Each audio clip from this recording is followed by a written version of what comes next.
오늘 본문에 보니까 사도 바울이 에베소에서 전도했던 사역했던 내용들에 대해서 말씀을 하고 있습니다. 오늘 본문은 우리가 하나님 앞에서 마땅히 간구해야 할, 하나님께 구해야 할 능력이 무엇인가에 대해서 우리에게 말씀하고 있습니다. 하나님의 역사가 나타난다면 어떠한 역사가 나타나야 할지, 또 하나님 그것을 위해서 우리가 어떤 능력을 구해야 할지 하는 것을 우리가 살펴보기를 원합니다. 8절에 보니까 바울이 회당에 들어가 석 달 동안 담대히 하나님 나라에 관해서 강론하며 권면했다 그랬습니다. 회당 사도 바울 전도팀은 회당을 중심으로 사역을 했어요. 회당. 사람이 모이는 곳이죠. 회당은 당연히 뿐만 아니라 하나님을 믿어서 하나님께 예배하기 위해서, 또 강론을 듣기 위해서, 말씀을 듣기 위해서 모이는 장소가 바로 회당이죠. 근데 사도 바울은 물론 노상에서도 전도를 했겠지만 특별히 이미 성경 배경이 있는 유대인들이 모이는 그곳에, 이 에베소 지역에 있는 이미 하나님을 믿는 유대인들에게 복음을 증거하기 위해서 회당을 중심으로 그렇게 복음을 전했던 것을 볼 수가 있어요. 특별히 사도 바울이 전한 복음에 대해서, 사도 바울이 전파한 것에 대해서 말씀하는데, 그것은 단순히 어떤 세상 살이에서 성공하는 것에 대한, 이렇게 살면 건강할 수 있습니다, 사회적으로 성공할 수 있습니다, 뭐 이런 기복적인 내용들이 아니라 하나님의 나라에 대한 말씀을 증거했다 그랬어요. 한마디로 말하면 이제 복음이죠. 복음을 강론하며 권면하기를 3개월 동안을 지속했다 그랬습니다. 이렇게 전반부 3개월을 얘기하는 거죠. 총 이 에베소에서 사역했던 것을 보면 최소한 2년 동안 사역을 집중적으로 했던 것을 오늘 본문을 통해서 알 수가 있어요. 그래서 어쨌든 전반부에 3개월 동안의 이 회당을 중심으로 해서 말씀을 집중적으로 이렇게 전했어요. 그랬더니 그 회당에 하나님을 믿는다 해서 찾아오는 사람들에게 복음을 증거했는데 두 부류가 나타났어요. 두 부류. 회당 밖에서, 오늘날로 말하면 교회 밖에서 복음을 전한 것이 아니라 교회 안에서 복음을 전했는데도 두 부류의 사람이 나타났어요. 오늘 9절에 보니까 그 두 부류가 어떤 부류인가 하면, 첫째로 어떤 사람들은 마음이 굳어서 순종하지 않고 무리 앞에서 이 도를 비방했다 그랬어요. 그러니까 회당에 와서 복음을 들은 사람 중에서 첫 번째 부류는 어떤 사람이냐? 마음이 굳어서, 요즘 말로 하면 완고해서 그런 얘기죠. 고집스럽고 완고해서. 마음이 굳어 순종하지 않았다는 것은 받아들이지 않았다, 믿지 않았다 그 소리죠. 마음이 굳어서 순종하지 않고 복음을 비방하는 자들이 나타났다 그랬어요. 똑같은 말씀을 들었는데 그 말씀에 대한 반응이 그랬어요. 두 번째 부류는 어떤 부류인가 하면, 말씀을 더 깊이 배우고 따르기를 원하며 제자 되기를 원하는 사람들이었었어요. 그래서 사도 바울은 그렇게 두 부류가 나눠지는 것을 보면서 누구에게 집중을 했는가 하면, 그렇게 마음이 굳어서 순종하지 않고 받아들이지도 않고 믿지도 않고 복음을 오히려 비방하는 그런 사람들이 아니라, 그런 사람들은 제껴놓고 오히려 말씀을 잘 받아들이면서 그 말씀을 더 깊이 배우길 원하고 제자 되기 원하는 사람들을 따로 구별을 해갖고 그 사람들을 집중적으로 두란노 서원에서 그렇게 양육을 했다라고 말씀하고 있습니다. 그러니까 어디서나 우리가 전도를 하다 보면, 복음을 전하다 보면 이렇게 대적하거나 무관심한 사람들이 있는가 하면 또 그렇지 않은 호의적인 복음에 대해서 반감을 가진 사람들도 있고 혹은 무관심한 사람들도 있지만 또 이렇게 복음에 대해서 호의적인 사람들을 또 만날 수가 있죠. 그런데 어쨌든 사도 바울은 대적하거나 무관심인 사람들 때문에 좌절한 것이 아니라 호의적인 말씀에 호의적인 사람들을 따로 구별해서 그들을 집중적으로 그렇게 양육했던 것을 볼 수가 있습니다. 언제나 그러한 두 부류가 공존하기 마련이죠.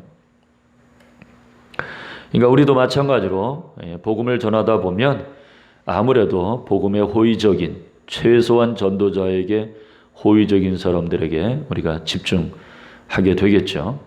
사도 바울도 마찬가지로 당연히 그렇게 했다는 겁니다. 그래서 10절에 보니까 2해 동안이나 그렇게 집중적으로 양육을 했어요. 두란노 서원에서 따로 양육을 했습니다.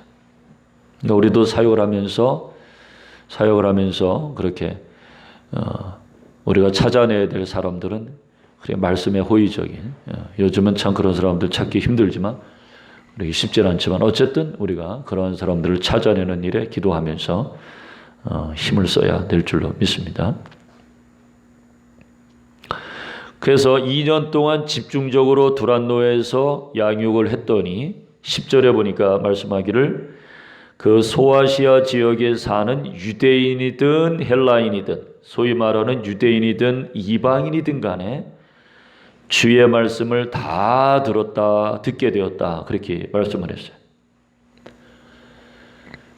사도 바울 전도팀은 두란노 서원에서 집중적으로 사람들을 이렇게 양육을 했는데 그때마다 사람들이 바뀌었을 거예요. 계속 또 말씀을 들어오는 사람들이 은혜 받고 또 다른 사람들을 데리고 오고 이런 식으로 그렇게 하다 보니까 결국은 소아시아 지역의 모든 사람들이 하여튼 말씀을 다 듣게 되었다라고 그렇게 기록하고 있습니다. 그러니까 우리가 효과적인 이러한 전도 사역을 위해서는 전도자 개인 혼자의 역량에서 되는 것이 아니라 이렇게 우리가 사람을 이렇게 양육하면 또 그 사람이 또 이렇게 소위 말하는 재생산을 통해서 한 사람이라도 이렇게 은혜 받고 거듭나고 그렇게 하게 되면 제자로 쓰게 되면 그런 사람을 통해서 다른 사람들이 계속해서 연결되고 하는 그런 아름다운 일들이 일어나게 될 것을 우리가 기대할 수가 있습니다. 11절 12절에 보니까 사도 바울이 이렇게 말씀을 증거할 뿐만 아니라 또 성령께서 함께 역사하시죠. 11절 12절에 보니까 하나님이 바울의 손으로 놀라운 능력을 행하게 하시니 심지어 사람들이 바울의 몸에서 손수건이나 앞치마를 가져다가 병든 사람에게 얹으면 그 병이 떠나고 악귀도 나가더라 그랬어요. 성령께서 말씀이 능력 있게 전파되도록 각종 이적이 나타나게 하셨어요. 이적. 우리가 말씀을 전할 때 꼭 이런 이적이 동반된다라고 할 수는 없지만 그러나 어쨌든 때로 하나님께서 그렇게 특별한 은혜를 주셔서 이렇게 바울이 사용하는 손수건이나 앞치마를 병자에게 갖다 얹어놓기만 해도 병이 떠나가고 귀신이 떠나가는 이런 놀라운 역사가 나타났어요. 때로는 참 이런 능력전도도 사실 필요해요. 하나님 우리에게 은혜를 주시면 가능하겠죠. 마태복음 16장 20절에 보니까 초창기 제자들이 나가서 복음을 증거할 때 나타났던 일에 대해서 이렇게 기록하고 있어요. 제자들이 나가서 두루 전파할세 주께서 함께 역사하사 그 따르는 표적으로 말씀을 확실히 증언하시니라 그랬어요.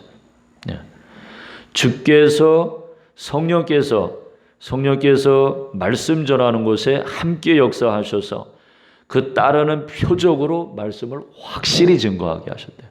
확실히. 물론 이적이 나타나도 안 믿는 사람은 안 믿겠지만 어쨌거나 하나님께서 이렇게 전하는 그 말씀이 틀림없이 하나님의 말씀이라는 것을 보여주시기 위해서 이런 표적이 나타날 수 있어요.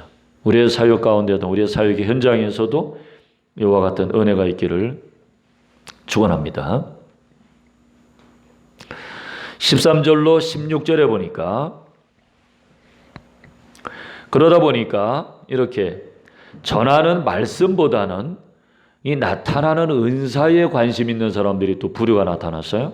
말씀에 별로 관심이 없는데 그 사도 바울을 통해서 나타나는 이 은사들, 그것에 또 그것을 추구하는 사람들이 무리가 생겨났어요. 심지어는 믿음도 없으면서 바울을 흉내내는 사람들이었었어요.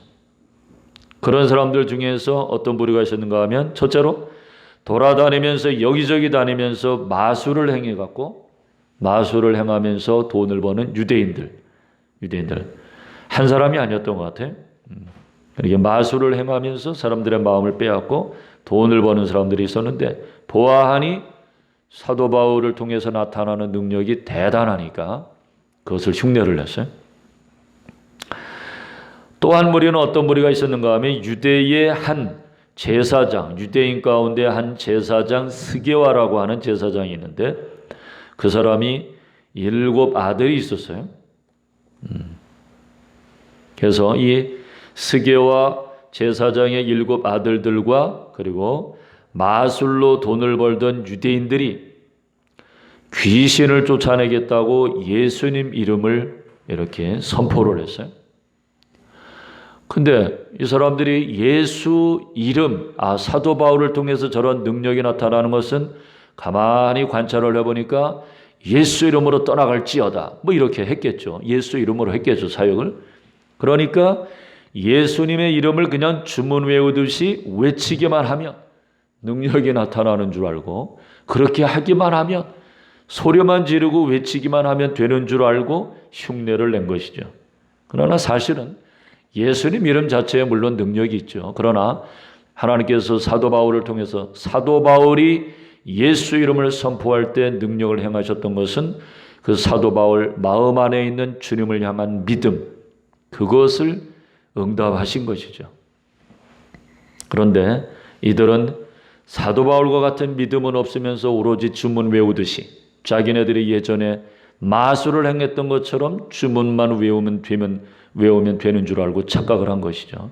그래서 오히려 귀신에게 상해를 입히고 해를 당해서 오히려 도망가는 그런 웃음 코미디 같은 일이 벌어졌어요. 자, 그런데 바울을 통해서 여러 가지 기적들이 나타나긴 했지만 그러나 진짜 능력은 이제부터 나타나기 시작을 해요. 그러니까 진짜 능력은 우리가 기대하는 능력은 병고침 축사, 우리가 병을 고치고 축사를 해도 그런 기적을 경험해도 믿지 않는 사람들도 있어요. 또 믿었다 할지라도 돌아가는 믿음을 버리는 사람도 있고. 그러나 그것이 그러므로 은사가 본질이 아니라 이제부터 나타나는 하나님의 역사가 진짜인데 그것은 뭐냐 하면 사람들이 말씀에 굴복하기 시작을 했어요. 말씀에 굴복하게 되는 이 현상, 이것이 정말 우리가 기대하고 또 바라는 역사입니다. 20절에 보니까 20절 마지막 절에 이렇게 결론을 맺죠. 이와 같이 주의 말씀이 힘이 있어 흥왕하여 세력을 얻으니라 그랬어요. 우리가 기도해야 될 것은 하나님, 우리의 삶과 사역 가운데서 하나님의 말씀에 사람들이 굴복하게 되어지는 그런 놀라운 역사가 일어나게 하시라고 우리가 기도해야 될 줄로 믿습니다.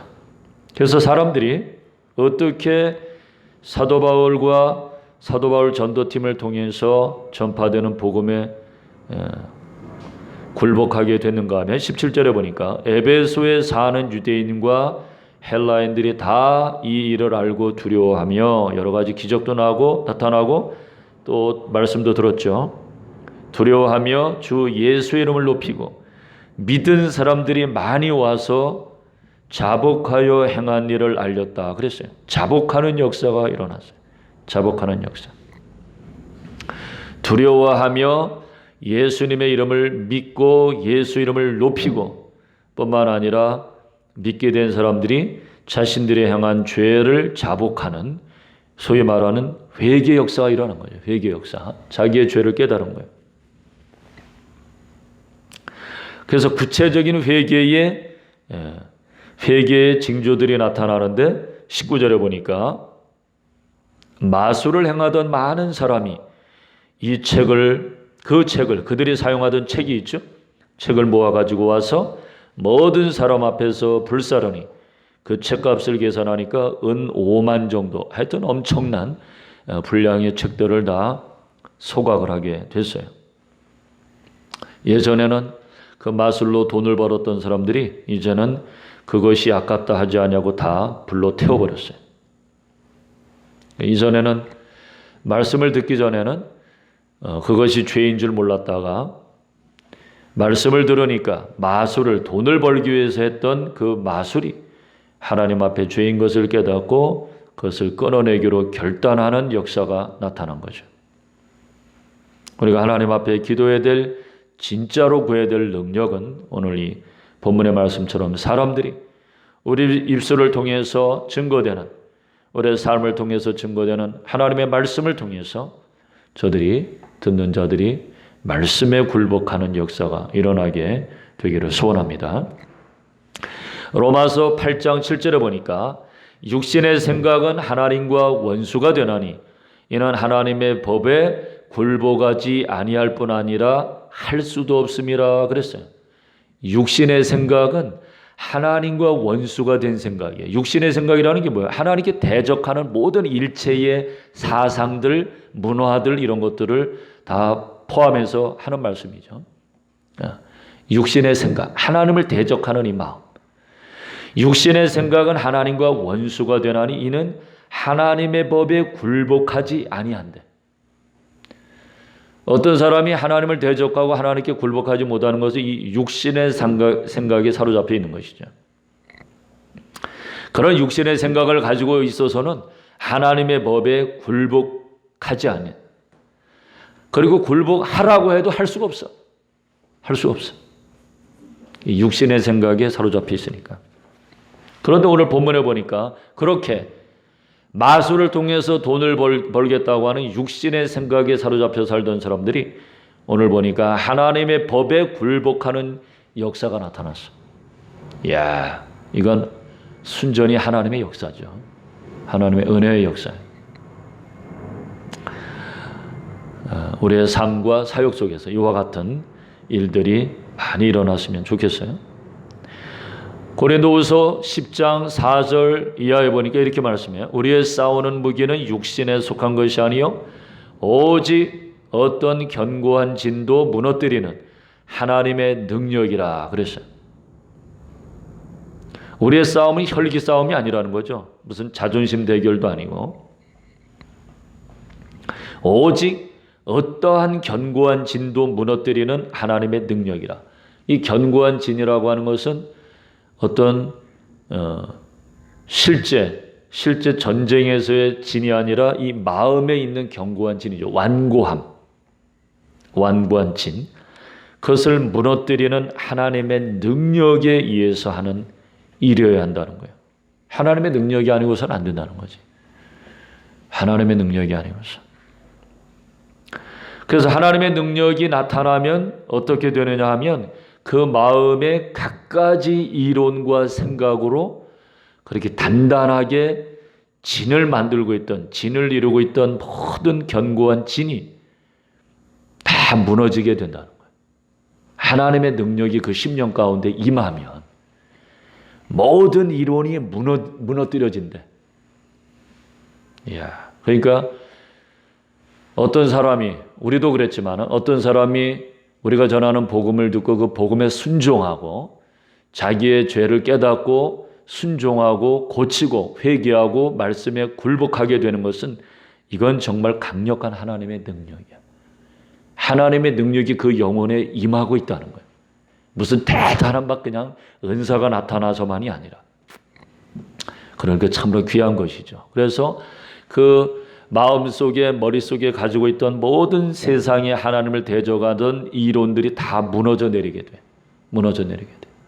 참 이런 것을 본다고 하는 것은 너무나 영광스러운 일이죠. 왜냐하면 하나님이 그 영혼에게 역사하고 계신 것이니까. 물론 우리 자신에게도 그러한 역사가 일어나야죠. 계속해서. 그런 심령의 변화, 하나님의 능력이 아니고서는 불가능해요. 모든 이론을 무너뜨리며 하나님의 능력이 나타나면 하나님을 아는 것을 대적하여 높아진 것을 다 무너뜨린다 그래요. 하나님을 아는 것, 아이고 무슨 교회야. 오늘도 우리가 나가서 전도해봤지만 어떤 사람이 종교에 관한 거 싫다 막 그러면서 주문을 외우면서 가잖아. 종교 얘기는 듣기 싫다 이거죠. 그렇게 하나님을 아는 것을 대적하는 그런 견고한 진들이 마음 안에 있지요. 이게 다 교만해서 그런 거예요. 하나님을 아는 것을 대적하여 높아진 것을 다 무너뜨리고 그랬으니까. 그런데 하나님의 능력이 나타나면 그런 사람들 속에 사로잡고 있는 모든 생각을 사로잡아서 그리스도에게 복종하게 한대. 복종하게. 어떻게? 하나님의 능력으로. 하나님의 능력으로. 우리가 이렇게 그래서 전도하다 보면 물론 이제 사람들의 완고함도 보게 되지만 우리의 능력이 참 많이 부족하구나. 그런 생각도 솔직히 하게 되지요. 그래서 이전에게는 우리가 하나님 앞에 이렇게 우리에게 사람들로 하여금 말씀에 굴복하게 하는 하나님을 아는 것에 대해서 대적하던 마음들이 갖가지 자기의 생각과 사상으로 무장되어 있는 견고한 지닌 그 심령을 하나님이 무너지게 하시고 부드럽게 하시는 성령의 역사가 우리 주변에 대적하는 사람들이 많잖아요. 사실 알게 모르게. 그런데 그런 심령 가운데 하나님의 능력이 나타나면 주께서 그들의 마음을 변화시켜 주실 줄로 믿습니다. 이 밤에 우리가 그렇게 하나님의 말씀이 흥왕케 되는 그런 역사가 일어나게 하시라고 능력 부어 주시라고 우리가 함께 기도하기를 소원합니다.